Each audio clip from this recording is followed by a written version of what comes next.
Hi friends, welcome to DD study vlogs. எல்லோரும் பொங்கல்லாம் நல்லா செலிப்ரேட் பண்ணி முடிச்சுட்டு படிக்க ஸ்டார்ட் பண்ணிட்டீங்களா? நான் வந்து இப்போ தான் அங்கே புக்கே கையில் எடுக்கிறேன்.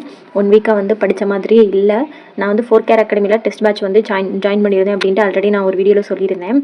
அந்த டெஸ்ட் பேட்ச்சில் வந்து 3 டெஸ்ட்டு கம்ப்ளீட் ஆயிடுச்சு. பட் எனக்கு வந்து சாட்டிஸ்ஃபேக்ஷனாகவே இல்லை. ஒரு டெஸ்ட்டு கூட எனக்கு திருப்தியாக எழுதின மாதிரி எனக்கு கிடையவே கிடையாது. ஸோ இப்போது வந்து எல்லா ஃபங்க்ஷனும் முடிஞ்சிருச்சு. இனிமேல் எந்த டிஸ்ட்ராக்ஷனும் கிடையாது. நமக்கு வந்து 6 மாதம் தான் கையில் இருக்குது. இவ்வளோ நாள் வேஸ்ட் பண்ணதே வந்து பெரிய தப்பு. ஸோ இனிமேல் வந்து ஒரு நாள் கூட வேஸ்ட் பண்ணாமல் படிக்கணும் அப்படின்றது தான் நம்ம மைண்டில் இருக்கணும்.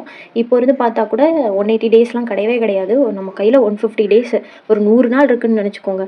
100 நாளில் சிலபஸை கம்ப்ளீட்டாக முடிக்கணும். மீதம் இருக்க நாளில் ரிவைஸ் பண்ணணும். அவ்வளோதான் நம்ம மைண்டில் இருக்கணும்.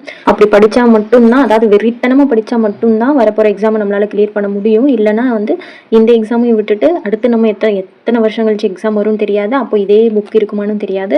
ஸோ அது வரைக்கும் நம்ம கஷ்டப்பட்டுட்டே தான் இருக்கணும். ஸோ அவ்வளோ கஷ்டப்படாமல் வரப்போகிற எக்ஸாம்லேயே கிளியர் பண்ணுறதுக்கு இருக்க 100 நாளோ 150 நாளோ கஷ்டப்பட்டு ஈஸியாக பாஸ் பண்ணிட்டு போயிடலாம்.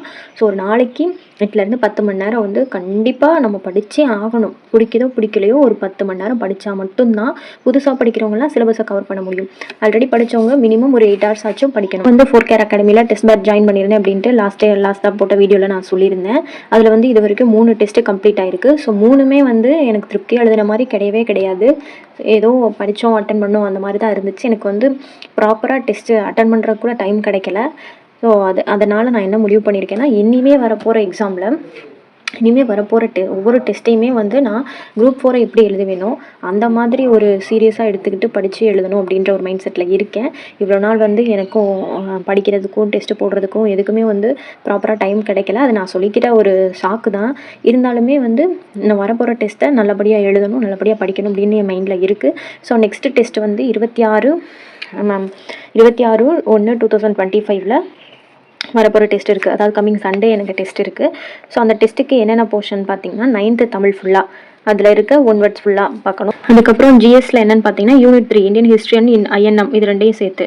ஸோ ஹிஸ்ட்ரியில் வந்து முகலாய பேரரசு 7th 11th, ஐஎன்எம்ல 19ஆம் நூற்றாண்டின் சமூக சமய சீர்திருத்த இயக்கங்கள் 10th, காலனியத்துக்கு எதிரான இயக்கங்களும் தேசியத்தின் தோற்றமும் 10th, பாலிட்டியில் 9th பாலிட்டியில் ஒரு லெசன், எக்கனாமிக்ஸில் 11th எக்கனாமிக்ஸில் ஒரு லெசன். அதுக்கப்புறம் ஹிஸ்ட்ரியில் வந்து 7th ஒரு குட்டி லெசன் தான். ஆப்ஸில் வந்து இதுக்கு முன்னாடி சிம்பிள் இன்ட்ரெஸ்ட் இருந்துச்சு, இந்த டைம் வந்து compound interest. So weekly Sunday test. 1 week இவ்வளோ போர்ஷன்ஸ் கொடுப்பாங்க. 1 வீக்கில் இதை தாராளமாக கம்ப்ளீட் பண்ண முடியும். இதுக்கு முன்னாடி எழுதின 3 டெஸ்ட்டுமே நான் வந்து ஆல்ரெடி வந்து தமிழ் நல்லா படிச்சிருந்தனால சும்மா தமிழ் லைட்டாக பார்த்துட்டு, மேக்ஸ்லாம் நான் பார்த்த மாதிரியே இல்லை, ஜிஎஸ் வந்து லைட்டாக படிச்சுட்டு அந்த மாதிரி தான் போய் அட்டன் பண்ணேன். அதாவது ஆன்லைனில் அதை டெலகிராமில் கொஷின் அனுப்பிடுவாங்க, நம்மளாம் டவுன்லோட் பண்ணி எழுதுறது தான். எனக்கு திருப்தியாகவே இல்லை, எனக்கு எழுதின மாதிரியே இல்லை. ஸோ லாஸ்ட்டாக 3rd டெஸ்ட் கூட நான் அட்டன் பண்ணல, 2 டெஸ்ட் தான் அட்டன் பண்ணியிருக்கேன். ஸோ 3rd டெஸ்ட்டும் இனிமேல் தான் அட்டன் பண்ணணும். ஸோ 4th டெஸ்ட் ஆச்சும் நான் ஃபுல் சிலபஸையும் கவர் பண்ணி எப்படி டெஸ்ட் எழுதுனேன், எவ்வளோ மார்க்குன்றதை நான் அவங்ககிட்ட சொல்கிறேன். ஸோ இந்த வீடியோ எதுக்குன்னு பார்த்தீங்கன்னா, இன்னையிலேருந்து டெய்லி 8 hours ஸ்டடி சேலஞ்ச் அப்படின்ட்டு டெய்லி நான் வீடியோ போஸ்ட் பண்ண போகிறேன். 8 மணி நேரம் நான் கம்பல்சரி படித்தே ஆகணும். 8 மணி நேரம் நான் என்னென்ன படித்தேன் அப்படின்றத நான் அப்டேட் பண்ணுவேன். இது வந்து எதுக்காக பண்ணுறேன்னா, இதை பார்த்து ஒரு சிலர் மோட்டிவேட் ஆகி படிக்கலாம். ஸோ வந்து இந்த மாதிரிலாம் படிக்கிறாங்க, நம்மளும் உட்காந்து படிக்கணும் அப்படின்ற ஒரு மைண்ட் செட்டாவது ஒரு சிலருக்கு, அதாவது சுத்தமாக படிக்காமல் இருக்கிறவங்களுக்கு தோணும். அதுக்காக மட்டும்தான் இன்றைக்கி நான் வந்து என்னென்ன படிக்க போகிறேன் அப்படின்னா, இன்றைக்கி 8 மணி நேரத்துக்குள்ளே நான் 9th தமிழ் முடிக்கணும். அதுக்கப்புறம் வந்துட்டு இது கொஞ்சம் முகல்ஸ் படிக்கிறது கொஞ்சம் கஷ்டம். அதனால் 10th இருக்க இந்த 2 லெசன் முடிஞ்சால் பாலிட்டியும் இந்த 7th முடிச்சிடணும். 8 மணி நேரத்தில் நான் இதை ஃபுல்லாக இன்றைக்கி கம்ப்ளீட் பண்ணணும்.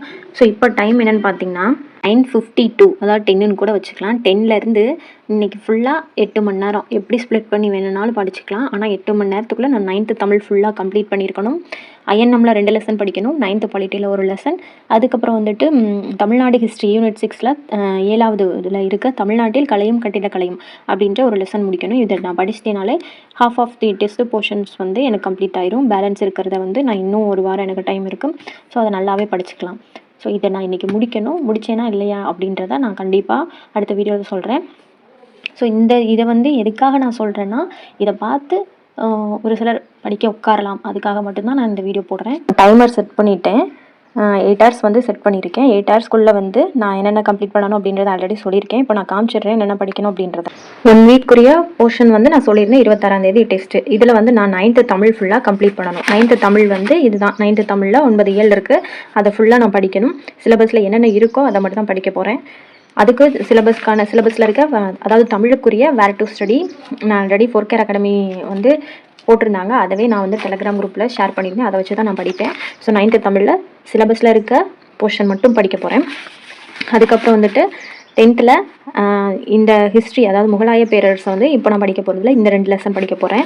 அந்த 2 லெசன் வந்து INMல இருக்குது. என்னென்ன லெசன் பார்த்தீங்கன்னா 7th லெசன் ஹிஸ்ட்ரியில் இருக்க 7th லெசன் காலனியத்துக்கு எதிரான இயக்கங்களும் தேசியத்தின் தோற்றமும் இந்த லெசனும்.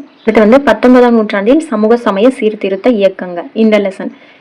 ஸோ INMல இந்த 2 லெசன் 9th தமிழ் ஃபுல்லாக. அதுக்கப்புறம் வந்துட்டு பாலிட்டியில் 9th பாலிட்டியில் மொத்தம் 5 லெசன்ஸ் இருக்கும். 5 லெசனுமே ரொம்ப ரொம்ப முக்கியமான லெசன். இவங்க வந்து ஃபஸ்ட்டு இந்த டெஸ்ட்டுக்கு வந்து 9th பாலிட்டியில் ஃபஸ்ட் லெசன் கொடுத்துருக்காங்க. என்ன லெசன் பார்த்தீங்கன்னா அரசாங்க அமைப்புகள் மற்றும் மக்களாட்சி. 5மே குட்டி குட்டி லெசனாக தான் இருக்கும். ஸோ இந்த டெஸ்ட்டுக்கு இந்த ஒரு லெசன் படிக்கணும். அடுத்தது பார்த்தீங்கன்னா 7th ஹிஸ்ட்ரியில் வந்துட்டு தமிழ்நாட்டில் கலையும் கட்டடக்கலையும் இது எந்த சப்ஜெக்டில் எந்த சிலபஸில் கவர் ஆகும்னு பார்த்தீங்கன்னா யூனிட் 6 தமிழ் சொசைட்டி அதில் தான் இந்த லெசன் வந்து கவர் ஆகும். ஸோ யூனிட் 6 படிக்க போகிறோம், பாலிட்டி படிக்க போகிறோம், INM படிக்க போகிறோம், தமிழில் 9th தமிழ் ஃபுல்லாக படிக்க போகிறோம். இதை படிச்சுட்டா எனக்கு இந்த வீக்குரிய டெஸ்ட் போர்ஷன் பாதி கம்ப்ளீட் ஆயிரும். ஸோ இது நான் எனக்காக மட்டும் சொல்லலை, நீங்கள் என் கூட சேர்ந்து படிக்கிறவங்க தாராளமாக படிக்கலாம். என்னால் முடிஞ்சால் அந்த கொஷினை ஷேர் பண்ண முடியாது, பட் என்னால் முடிஞ்சால் அது ரிலேட்டடாக அதாவது இந்த போர்ஷன் ரிலேட்டடாக கொஷின்ஸ் வந்துட்டு கம்யூனிட்டி டேப்பில் கொடுக்க முடியும். டெலகிராமில் கூட என்னால் முடிஞ்சால் டைப் பண்ணி அனுப்ப முடியும். ஸோ இதை ஃபாலோ பண்ணி படிக்கிறவங்க படிங்க. நான் டெய்லி என்னென்ன படிக்கிறேன் அப்படின்றத அப்டேட் பண்ணுறேன். படித்து முடிச்சிட்டேன் அதாவது மார்னிங் வந்து ஒரு வீடியோ இந்த இதை நான் படிக்க போகிறேன் அப்படின்னு போடுறேன். 8 ஹவர்ஸில் நான் கம்ப்ளீட் பண்ணிட்டேனா அப்படின்றத நைட் டைமில் நான் ஷேர் பண்ணுறேன். இதை ஃபாலோ பண்ணி படிக்கிறவங்க தாராளமாக படிக்கலாம். ஸோ இதெல்லாம் தான் நான் இன்றைக்கி படிக்க போகிற புக்ஸை பார்க்குறப்போ நிறையா இருக்கும், பட் லெசன்ஸை பார்க்குறப்போ 4-5 லெசன் தான். தமிழ் தான் கொஞ்சம் ஹெவி சிலபஸ், ஈஸியாக தாராளமாக 8 மணி நேரத்தில் முடிச்சிடலாம். நான் முடிச்சிட்டேன்னா இல்லையான்றதை நான் உண்மையாக அப்டேட் பண்ணுறேன். நான் ஃபேக்காலாம் இதை முடிச்சிட்டேன் அப்படின்னு சொல்ல மாட்டேன். ஸோ இதை ஃபாலோ பண்ணி படிக்கிறவங்க படிங்க. என்னால் முடிஞ்ச கொஷின்ஸை ஷேர் பண்ணுறேன். இது ரொம்ப யூஸ்ஃபுல்லாக இருக்கும். டெய்லி வந்து கூட சேர்ந்து படிங்க. ஏன்னா இன்னும் வந்து டேஸ் ரொம்ப ரொம்ப கம்மியாக இருக்குது. ஒருத்தர் மோட்டிவேட் பண்ணாதான் இல்லை மோட்டிவேஷன் வீடியோ பார்த்தா தான் நம்மளால் படிக்க முடியும் அப்படின்றது கிடையவே கிடையாது. அப்படி இருந்தால் அப்படி நம்ம உட்காந்துட்டே இருக்க வேண்டியதான். மோட்டிவேஷன்ஸ் மட்டும் பார்த்துக்கிட்டே நம்ம லைஃப் வந்து மூவ் ஆகிரும். லைஃப்பில் டேஸ் வந்து போய்கிட்டே இருக்கும், பட் நம்ம அதே இடத்துல தான் இருப்போம். ஸோ மோட்டிவேட் யாரும் பண்ணணும் அப்படின்னு எதிர்பார்க்காதீங்க. படிக்க ஸ்டார்ட் பண்ணுங்கள். இன்னும் ரொம்ப ரொம்ப நாட்கள் குறைவாகத்தான் இருக்குது.